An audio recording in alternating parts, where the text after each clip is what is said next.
Now that we've discussed what is bullying and the types of bullying, but sometimes we still have a conflict, and saying, wait a minute, is it really like a normal conflict that sometimes kids have versus just bullying?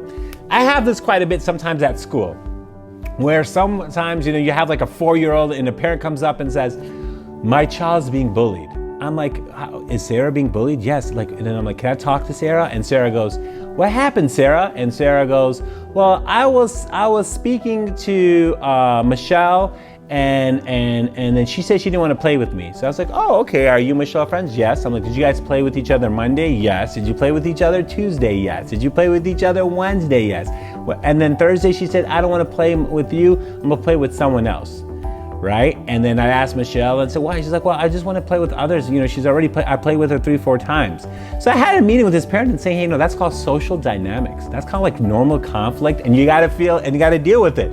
Kids can't realize they can't just go ahead and own your friend for the rest of your life. They're going to have to realize they're going to have other friends. There are going to be days that they're going to be mad at each other. That's not bullying. That just means, hey, that's part of life. Just like a husband, wife have an issue, or your siblings have an issue, or your business partners have an issue, teachers, colleagues have an issue, at work you might have issues. You still might have the same goal, but sometimes you might disagree. So I want you to realize those are conflicts and not bullying. So just to kind of help you understand, I have a few areas that say what are conflicts and what are bullying. So conflicts, equal power are friends, right? So both of them are equal status, right?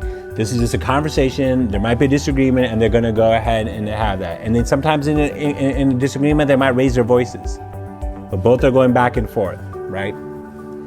Bullying is where it's imbalance of power. It's just one way. One's like, you're so dumb, you're so stupid, have that. You might someone's a seniority in the workplace, and they're just kind of going at them, knowing that they can't talk back. Or it's some other student who's just more physically strong or verbally more expressive, and they're just kind of completely going, and they know they can't keep up with them. So you'll see that at a family, our parents, where a relative or cousins is kind of like, well, I'm just going to pick on them. Oh, that's just my sibling. But it's imbalance of power. So keep that in mind. So that's one example where when two people argue, where there's equal power, they still might have a disagreement, where there's another imbalance of power. The second one I want to give an example is that sometimes there's accidental. Things might happen where they're playing and one bumps into the other person, they fall down. And you're like, well, why you do that to me?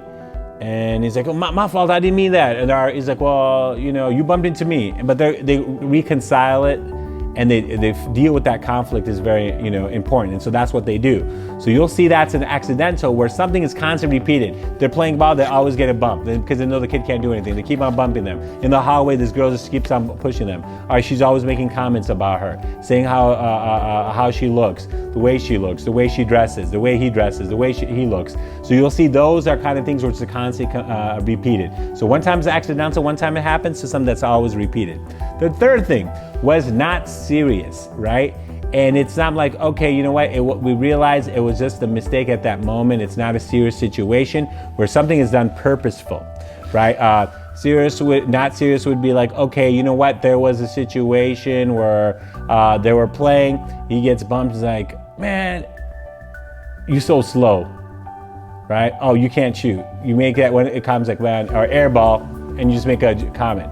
Just at that moment, just to kind of get on them to, you can never shoot. You're the horrible individual, and you're purposeful. You always want to, every play, you're saying some comment about them, right? This person's making a comment. In class, they're making a comment. Every time they speak, they say something about them. That's purposeful. To one situation that happens where a play, they make a bumper or they trip on themselves, and sometimes people make a chuckle, but it's just that it wasn't constantly purposely trying to make fun of them.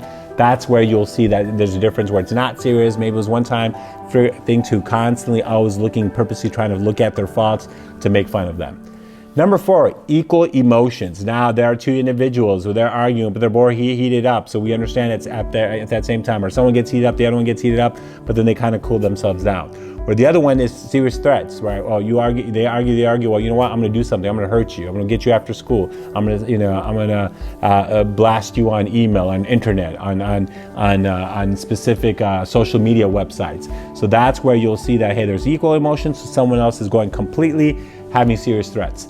Number 5 not seeking power. They're not trying to control someone, right? Their conflict happens, they're just dealing with that situation at that time at work, at the classroom, at a sporting event, or at an after school club. So that's not, they're trying to seek power and trying to be in control. They're just trying to, at that time there's a conflict and they're just trying to clear it up.